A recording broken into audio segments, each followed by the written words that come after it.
Good afternoon or good morning. My name is John Kingston. I'm the executive editor of FreightWaves, and we're going to be talking about volatility, how to survive freight market volatility and freight futures today. With me on the panel, Doug Wagner, the CEO of Echo Global Logistics, Paul Cosenza, the CEO of Nodal Exchange, and Craig Fuller, the CEO of FreightWaves. So you have an all CEO panel, except for me, of course. I'm going to start by telling one little story. I've been involved with futures as a journalist covering markets since the early 80s. And, I remember, though, reading a story about futures markets before that. Like in the late 70s, I was reading this magazine piece. And it was about the agricultural markets. And of course, back then, whenever you wrote about futures markets, it was always kind of colorful because you could write about the pits and the characters down in the pits and everybody screaming at each other. But I remember one line from that magazine piece after they went through the whole thing. They said, the reality is that farmers wouldn't touch this market with a 10-foot pole. But that was almost 40 years ago, and of course, as futures markets have evolved and become more regulated and more stable, the fact is that buyers and sellers, longs and shorts, people with exposures to the upside and to the downside have all, in fact, not all, but many have at the very least looked at futures markets. And, you know, a lot of times just making the decision to not be in a futures market is kind of almost an acceptance of it, saying, okay, here's how I'm going to do my risk management. I'm going to leave myself exposed. So they are very much woven into the fabric of so many markets, except one, and that would be freight. I did have a conversation with a former oil colleague of mine who said, well, what do you mean talking about freight futures? Why can't you just hedge all your exposure on diesel? I said, you got a lot to learn. And we're going to learn that today. And so first I'm going to turn to Craig Fuller. And Craig, really the germ of the idea that became FreightWaves, I think, started to a large degree with your realization that there was just no way to hedge this exposure. And everybody, shipper, carrier, everybody was completely naked to this. So how did that thought take place, that thought develop and turn into what we have today? Yeah, so I've been around the industry my whole life, as I've discussed over the last couple of days. And I had a payments business. I sold to U.S. Bank in 2012 and got involved in sort of the venture, startups, digital, doing some consulting. But on the side, I was day trading, unsuccessfully. And I was specifically day trading trucking stocks. And U.S. Press was a privately held company, so sort of felt like, at least being big enough, my family would have a perspective on sort of the direction of the market. That was incorrect. And it was at 15 where I was listening to my family talk about how great trucking was in early 15, and meanwhile all the trucking stocks sort of collapsed back in 15, and all the analysts started to downgrade. Meanwhile, while I was day trading, I came across something called the Baltic Index and the Baltic Exchange, which trading dry bulk maritime futures. And thought it was really interesting because they had built a financial market based on freight, but it had never been done in trucking. And they kept using the analogy of it really sort of discovers the economy and stuff. And so that's sort of how the idea germinated, was if you can do it in maritime freight, why can't you do it in trucking? When trucking is 70% of the U.S. economy, and yet directionally it's sort of tied because it's heavily exposed to different commodity movement, and that was sort of how we came about it. To kind of get into so this journey that I took led me to London, where I sort of learned the Baltic. I spent a couple of weeks over in London and learned how they built the Baltic Index and the Baltic Exchange, and started to have a lot of conversations with folks in commodity markets. How do you build a futures market? And I think at the time people thought we were nuts. Like, there's no way you can build a futures market. And I think what people kept getting caught up in is, where's the truck? What happens when the driver fails or the trucking company fails to pick up the load, missing the fact that really successful futures markets, a lot of them are cash or financially settled, which means a truck will never bump the dock. And so as we sort of went on this journey to build this market, we went and sort of reconstructed a lot of successful futures markets along with what I would say are unsuccessful futures markets. And there's a number of both. And what we found is really to build a successful futures markets is you really need the following sort of a formula. You need a large and volatile market. You need a benchmark index. You need a clearinghouse and exchange, because there is no buy. I won't steal Paul's thunder. You guys have heard. And then you need market data that serves the ecosystem. One of the things that we found, Brad, who's in the room, was an intern back in 16 when we first started the business, and he started mapping out all the commodities that are futures traded. And he brought up this chart that showed trucking at $720 billion was 30% bigger than oil, natural gas, and coal combined. It was a 30% bigger, and you look at, so then we started mapping out all of the different futures markets, all the way down to frozen concentrated oranges, because we're big fans of trading places. And what we found is that trucking is the only market that is of sufficient scale that is commoditized, decisions are made by price, that yet there is no sort of risk management tools to it.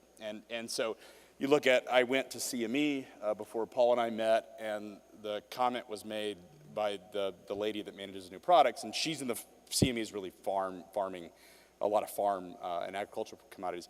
And she goes, I just don't think trucking's big enough for us. And I was offended, because I'm like, well, I'll show you. I pull out this chart and showed just how big trucking was compared to the markets she was, and then left. And so that was sort of the thing. The other thing that is probably less known, one of the things we hear a lot in futures markets is, well, how do you organically build a market? And one of the things that I think is important is that 84% of the commodities that move on trucks are actually related. You can trade futures against them. You know, energy is 31%, ag is 25%, metals, et cetera.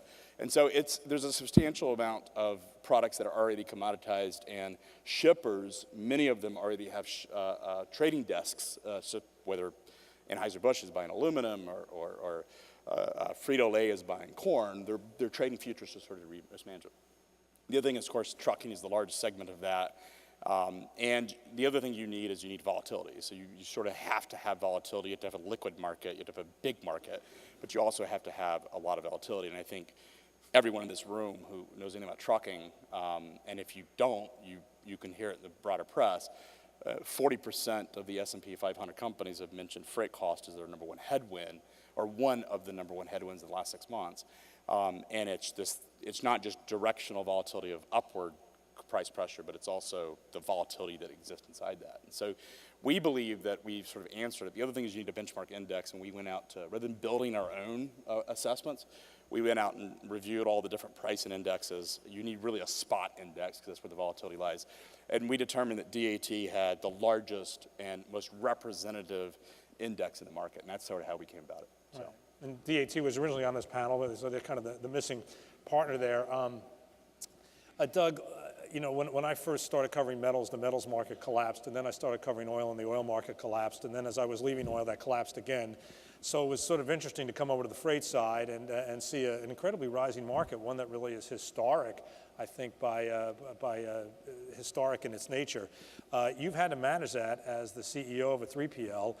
What has it been like to try to manage it, or is it just not manageable? Are you just like sort of completely, almost kind of a victim of it, or 100% exposed and just, you know, hang on for dear life? Sure. So price volatility affects shippers, certainly. It affects carriers, and it affects 3PLs and brokers. And it is something that we have to manage, because there's a cyclical nature of our business that impacts the price and the supply of capacity. You know, my friends in trucking hate it when I say this, but transportation capacity really behaves like a commodity, because, you know, this 53-foot truck is the same as this 53-foot truck, and they're totally fungible. So that really makes it behave like a commodity, and therefore the laws of supply and demand really apply. And the way we think about it, the way I think about it, I have a simple mind, so I have to go back to Professor Anderson's Econ 101 class and talk about supply and demand. So I don't want to insult anybody's intelligence here, but we're going to do a primer on this.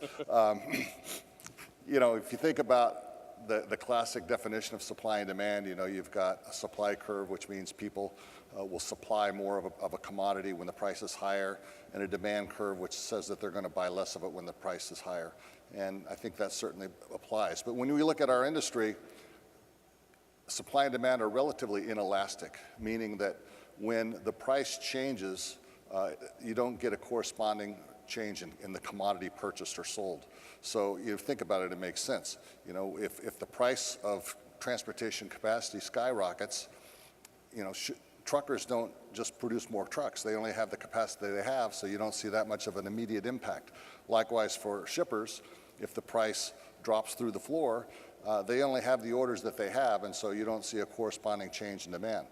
What does happen is supply and demand change in terms of market conditions over time, and what that means is that the curves shift either to the right or to the left. So in the case of demand, it could be macroeconomic factors, it could be seasonal factors affecting weather, and people are drinking more beer, drinking more water, and there's increased demand for beverage, and we see the demand curve shifts to the right, which drives up the price and the quantity that's purchased. The flip side of that, and this really pertains to what we saw last year with the hurricanes and the ELD mandate, is that, you know, with supply you can have exogenous factors like the hurricanes that disrupt fleets and have the trucks in places where you can't use them, and so suddenly there's less supply of capacity, and we see that drive up the price. And I would argue that last year, while we had those supply disruptions, we also had improved demand, so it was a double whammy, and it makes the price skyrocket in large part due to the inelasticity. So the way we think about the market is really adding the temporal aspect of it, which is how does time affect, how do these move together, and as they move together, you know, what cycles does it create, how does that affect pricing of capacity, and how do we respond to it? So we think about the business in really 4 phases. There's a tight market, and in the tight market, obviously, demand exceeds supply, prices are high, it's hard to find trucks, there's more spot business, and also shippers who have contractual rates are inclined to renegotiate those rates because they're overpaying in the spot market. So they come back even though they have year-long prices in their routing guides, and they say to their truckers and their brokers, you know, uncle, we'll pay you more in our contract, but we can't do all this spot business. Then an interesting thing happens when the market starts to soften, and it's really kind of the second derivative that matters the most, which is the rate of change of the rate of change. As you start to see demand reduce, it obviously lowers prices, it makes trucks more available, and there's less spot freight. And you know, that's probably good for a shipper unless you have contractual rates and you're locked in on those rates while the market's dropping, so now you're overpaying. And it's bad for the truckers because they're not getting as much volume and as many miles. And for the broker, it's kind of interesting because we actually see our margins expand in this period of time because the price we're paying to the trucks is falling faster than what we pass through to the customers because of contractual rates. And so for a period of time, we see, you know, huge margin expansion, albeit on lower volume. Then when we get to the trough of the cycle, you know, there's lots of trucks, there's excess supply. It's easy to find trucks, the price is cheap, but the price does bottom out at some point. You know, the truckers have to cover their fixed costs, and they draw a line as to where the price is going to fall to. Meanwhile, the shippers start to catch up. So the shippers during the down cycle, you know, recognize that they were overpaying for freight. They go to the carriers, they go to the brokers and say, I want a better deal. I know the prices have been falling. And then suddenly, you know, we're in this mess of a market where nobody's happy and making any money. Then we get into the upside of the cycle. The market picks up, demand increases. The prices, we actually get our margins squeezed as a broker, but the price goes up faster than we can pass it through, so our margins get squeezed, but it's offset slightly by increased volume. So those are the cycles we have to play in. It affects us, it affects the truckers, it affects the shippers. You know, we have to manage it by changing our pricing philosophy constantly. We have to manage it by changing how we allocate resources to finding more trucks or finding more freight. And, you know, it's a problem, but it's something that we do, and it's why we exist, and it's a challenge for all the players. Paul, I want to ask you, the Nodal Exchange, maybe you can answer 2 questions. One, you could talk about what you do, and secondly, you can talk about how you came upon the sheer genius to actually accept the idea of freight futures when such otherwise prominent know-nothings like the CME rejected it. Very good, and very happy that we're involved with the freight business and with Craig. So Nodal Exchange, we're a commodity exchange for futures and options where people can trade it. We're also a clearinghouse, which becomes a buyer and seller to everybody in the middle, central counterparty, which I'll explain in a moment. We're focused on the electric power industry today. So we're 30% of all electric power futures in the US. It's about $40 billion of open interest on our exchange. And what's interesting is that we were then bought a year ago by EEX Group, which is a big energy exchange in Europe, which is in turn owned by Deutsche Börse, which is the German stock exchange, Eurex, where all the bonds are traded in Europe. So we're part of the largest exchange group in Europe, but we're kind of the US commodity arm.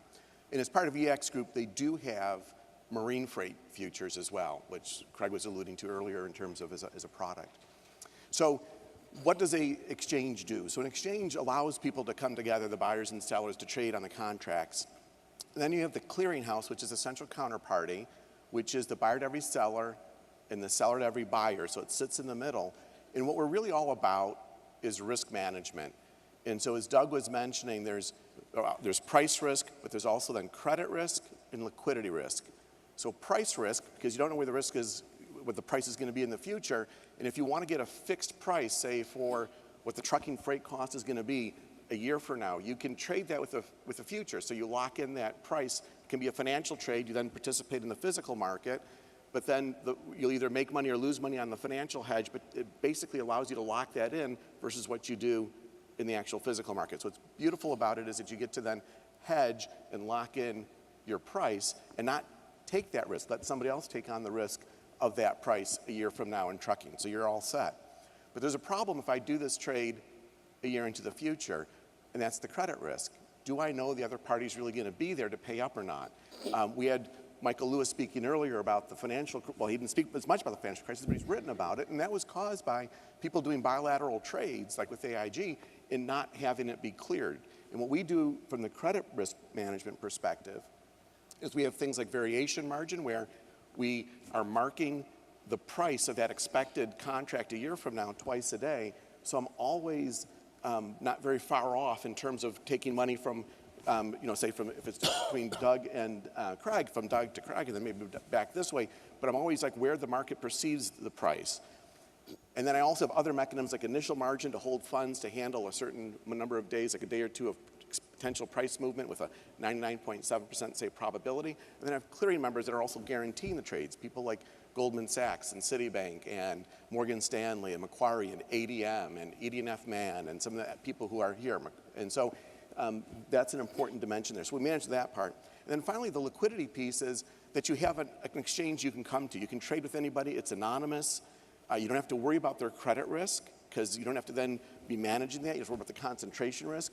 So today you can trade forward in time and price in trucking, but you can't have the credit protection dimensions, and you don't have the liquidity where the market's all coming together as you would in this case here.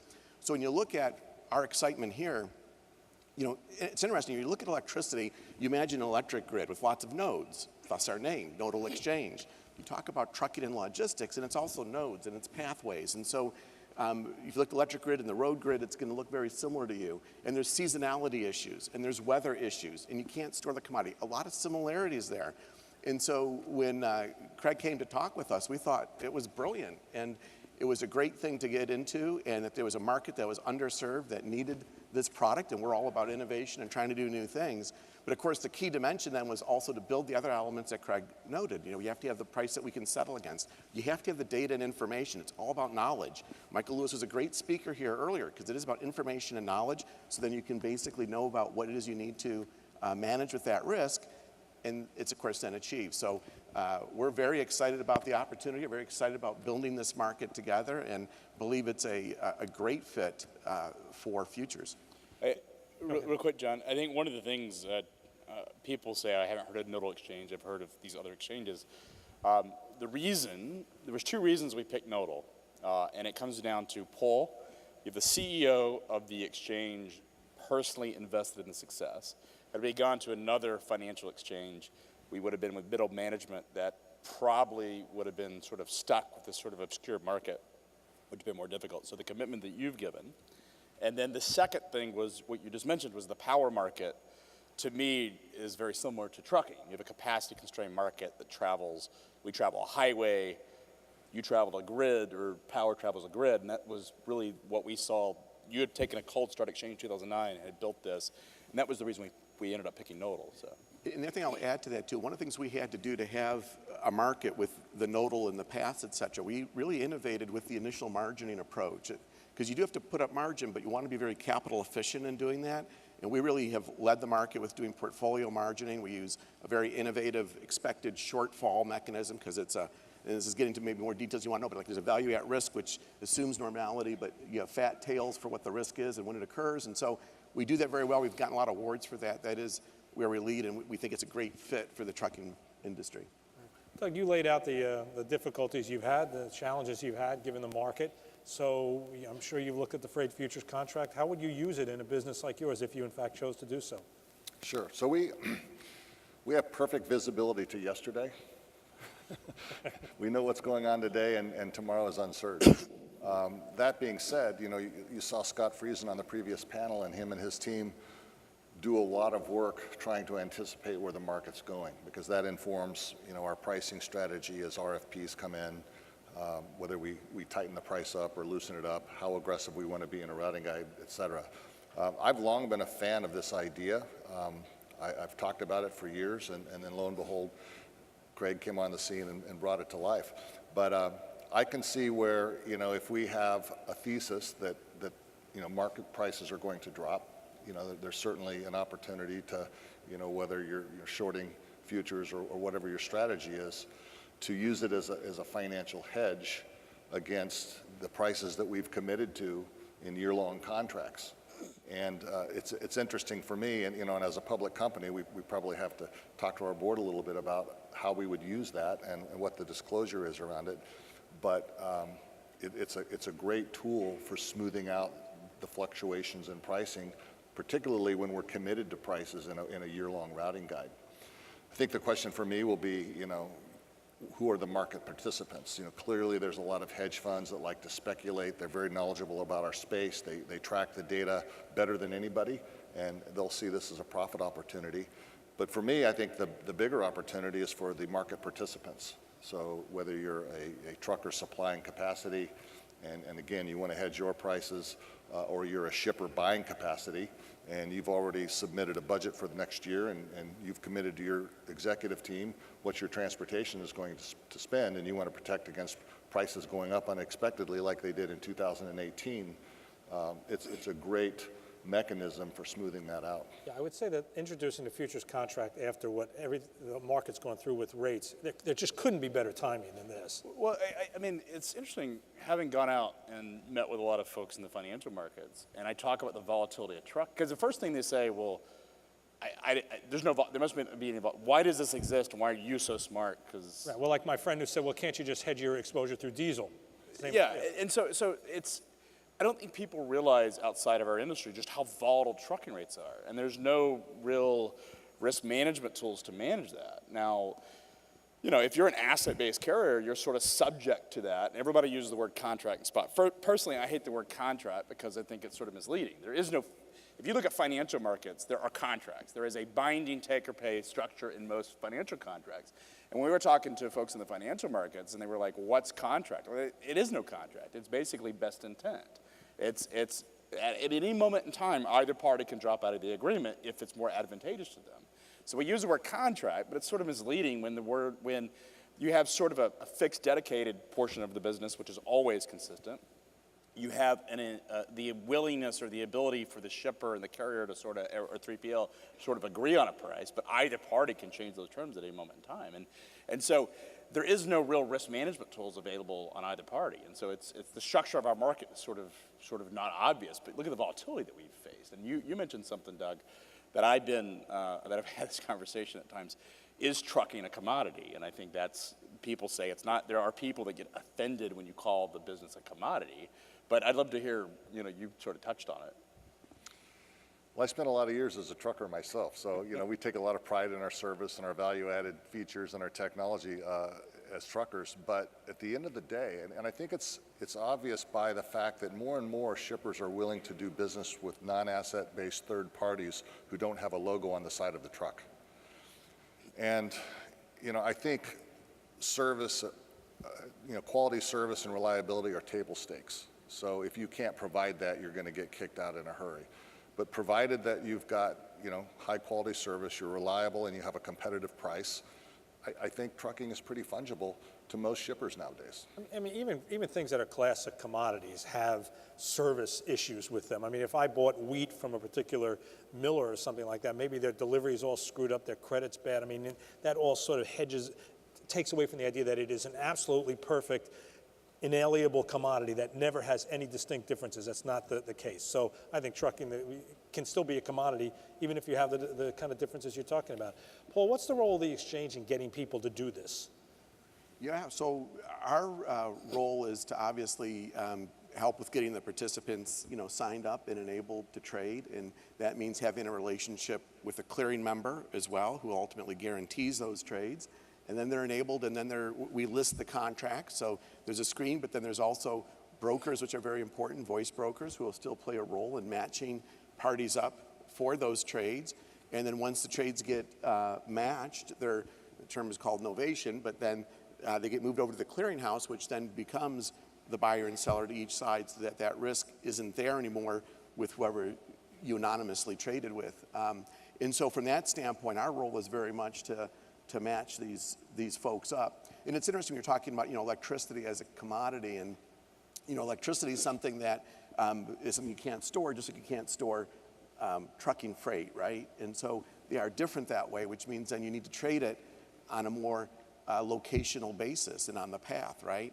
And so the price volatility of what's going on the West Coast is different than the East Coast, because, for example, it's not like oil, which I can store maybe and move it around, et cetera. I can't store electricity, and I can't store trucking capacity.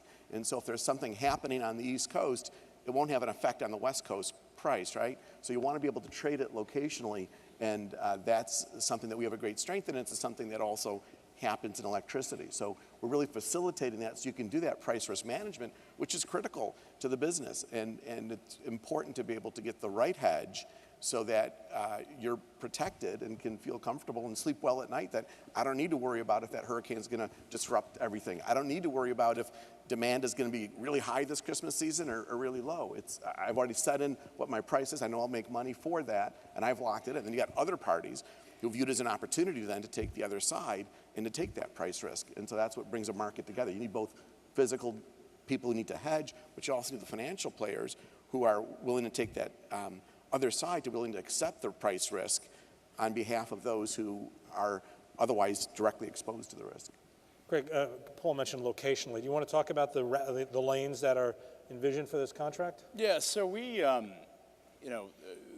beyond whether trucking's a commodity, which we can argue why we think it is, one of the issues that constantly gets brought up is, well, okay, but how do you have fungibility? And how do you have 18,000 origin destination pairs in the United States. So take a Madison, Wisconsin to Waco, Texas lane.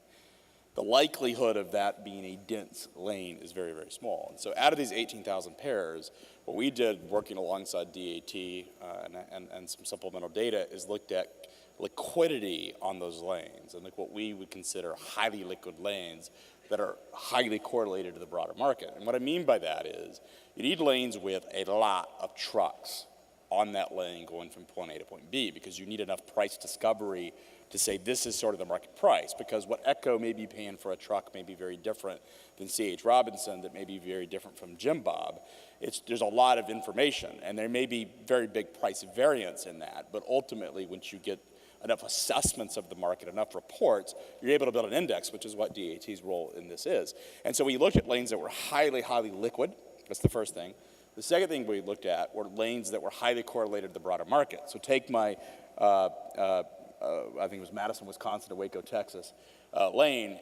That's probably correlated or is correlated to Chicago to Dallas. I don't need to know what the Madison to Waco, Texas lane actually did. I need to know how it moved between Chicago and Dallas. And because there is no truck, there is no physical truck here, it's all financial. It's just the movement itself of that contract and that price that I'm concerned about. And so what we did was we ended up creating a West Coast corridor, an East Coast corridor, and then a Southern corridor, and those are the lanes that we're actually trading. Doug, you talked about your own decision-making for your company and how that might play out. What are you hearing in the market about the market's willingness or interest in freight futures as becoming a key risk management tool for this industry? You know, there's a lot of interest. I think, you know, if I think about the truckers I know, they're probably not real sophisticated in financial derivatives, and so I think there's probably some education that has to occur.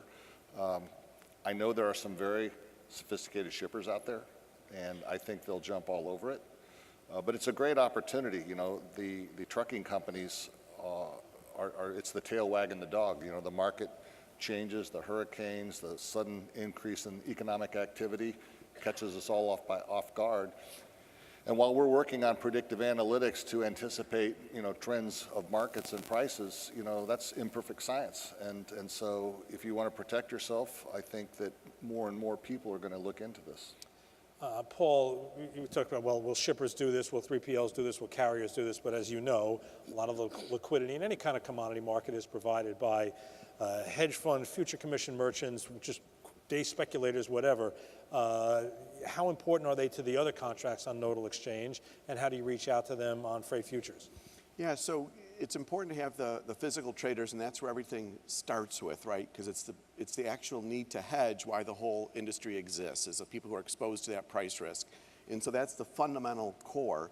But while those entities are trying to manage it so they can get a fixed price, so they can manage that risk, you then need other entities to fill in to make sure there's liquidity there who are willing to accept that risk on their behalf. And so that's where the financial players come in. If I look at the electricity market, we're about 60% physical traders and about 40% financial. So physicals match up sometimes to each other, but you also need the financial traders in there. There's so many contracts out there. I hesitate to ask this. How does that 60-40 split compare to other contracts, whether they're at the CME or CBOT or whatever? I mean, there's so many, I'm sure that... So some contracts are different. You know, with electricity, which you think will be similar to trucking, et cetera, that's how it plays out. There's other contracts where more people do get involved, and you do have more financial traders trading with each other in it. It's not so much how I would envision this market working initially, but there is markets that are that way. So if you looked at, for example, West Texas Intermediate oil or Brent oil, there are people who play in that market who are trading just financial to financial as well. But the physical will still ultimately drive the ultimate price because it does all collapse and converge down on that. And they're just providing additional liquidity on these contracts that trade very extensively. If I go forward 10 years, of course, though, trucking is going to be bigger than all that. So, you know, I guess we'll be in that same position. And all the financial people will be wanting to trade here. So that will be us 10 years from now. So, Craig, what is the sort of runway? Where are we at? How much acceptance are you finding out there? And where will we be in 10 years or a year or 5 years? Or Well, you I think picked the time frame. I think Michael Lewis said it succinctly when people said I was full of shit 2 years ago when we first started talking about freight futures. Because I think whether it was the industry or the commodities trading community, there was sort of this disbelief that it had never been done. And so the industry was sort of, well, how do you deal with the truck not showing up, and this idea that financial was sort of this weird market that had never been done. Is it a commodity, which got some dialogue. And then the financial community was sort of at this disbelief. Paul was an exception to that, by the way, of, well, if this is such a big opportunity, why has it never been done before? And the thing that we had to sort of understand, or at least articulate, is that similar to what Michael Lewis and I spoke about earlier, is that there's never been a time to get data. And so the data, the price discovery, if you think about what you need to affect a futures and financial market, you have to have a price index. And that's a relatively recent phenomenon around spot. I mean, DAT, truck stop, sort of the spot market indices are less than a decade old. And so you needed that real-time price discovery to sort of understand what's happening in the market, and you need to have the right conditions. And I always go back to, this is sort of news to me, not news to you, because I know you've done it, and probably to Paul, is that oil was not traded, there was no financial futures in oil until 1982. And so, you know, I grew up in an age where people were quoting oil prices, but it's a relatively recent phenomenon, and it took sort of that OPEC moment of people saying, we have a national interest and a natural interest in sort of getting control of the market from OPEC by creating a market where drillers and domestic producers can go out and sort of make these long-term investments without risk of you know, the Saudis all of a sudden flooding the market full of oil. And I think we've had our OPEC moment. And so the ELD mandate, the shortage of drivers, has created that OPEC moment for trucking. And I think because of that, and the rapid level of volatility, both on the, I mean, 2 years ago, it looked like the market was going to collapse. I mean, look at just the public trucking stocks. Doug, we talked a little bit about your stock earlier, about how fast you sort of went down and then have rebounded. A year and a half ago, the conditions were quite different than what they are now. So it's important to know, you mentioned the oil contract. The oil contract that started actually was first a heating oil in '79, and then the WTI contract in '83 or '84. They were physically delivered.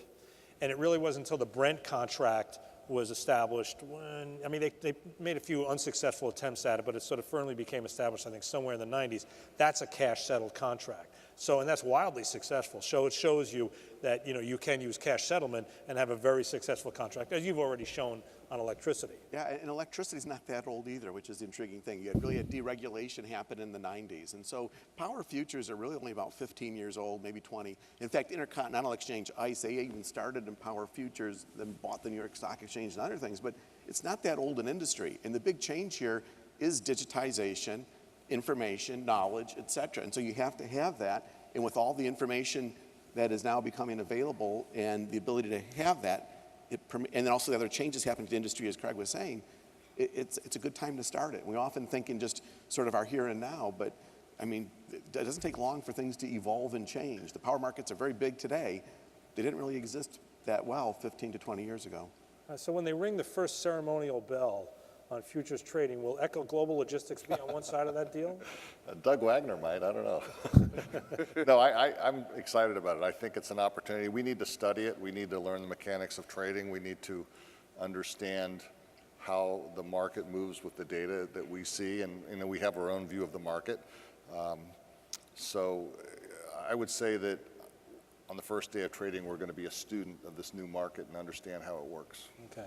What constitutes success after a year? Do you have any estimates on volume? And okay, if after a year we have volume of X, then we think we've got, you know, we've got a base to build on? You want to have significant volume, but it is one of these things where you know, may build over time. And one of the intriguing thing is there's a definite market need, so it's going to come, right? There may be people who come to it and they'll say, oh, I want to look a little bit. So there may be some people who will be sort of looking and observing initially. So it may not ignite immediately right off the bat, but because the need is there, because the risk management tool is there, because we are providing a service that the market needs, it will happen, and people will then begin to trade, et cetera. So it's really important to do the education now and to get people set up, et cetera.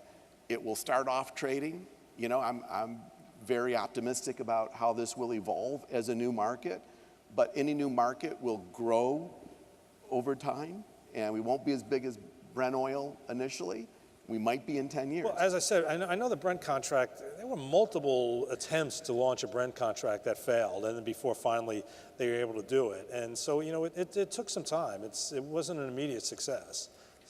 That's correct. It does take some time for markets to get going, et cetera. So, and part of that is then continuing to provide education and information so that people understand what the value is, and, you know, communications, people understand what can be done, and it will happen. And one thing that I would say is that there's a natural play for really all natural participants. Forget the financial speculators, because they'll trade. They will follow the physicals. Right. If the market's liquid and has disagreement in price, they'll trade anything.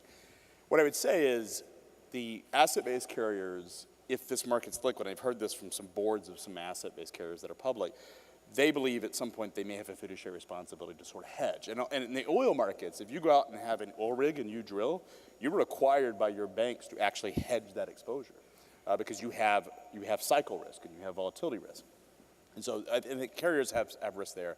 Shippers have natural risk because they're buying trucking services. And I think actually this is an interesting party for the third-party logistics is you guys are effectively the day traders of the market. I mean, you already are trading the market.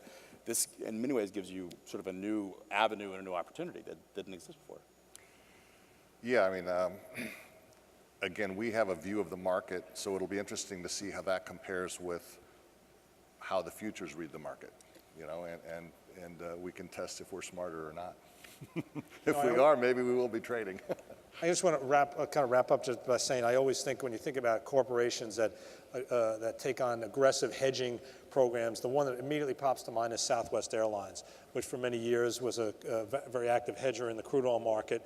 Not a perfect match between their jet fuel needs and crude oil, but yeah, close enough. And for years stayed ahead of all of their peers as a result of their hedging programs. So somewhere out there is, I don't know, a shipper, a carrier, a 3PL that's going to be that company. They're going to be the Southwest Airlines, I think, of freight futures, and they're going to participate. Maybe their counterparties in the deals won't be other shippers or other carriers, but maybe be a futures commission merchant or some kind of day trader, and they'll get a leg up on everybody else. Craig, final word. Yeah, so Paul and I are pleased to announce, alongside DAT, that the launch of the trucking freight futures market will be on March 29th, 2019. And so over the course of the next couple of months, we will be working on building the constructs for what we believe will be a very successful and liquid market. So we're excited about that. We do have freight futures training tomorrow. If you are sticking around, we'd love to host you at the in partnership with DTN, which actually teaches and educates folks about different markets. So stick around for that. We'll have a good audience. So, All right, thank you, John. Well, thank you for a great panel. Thank you, audience. Thank you.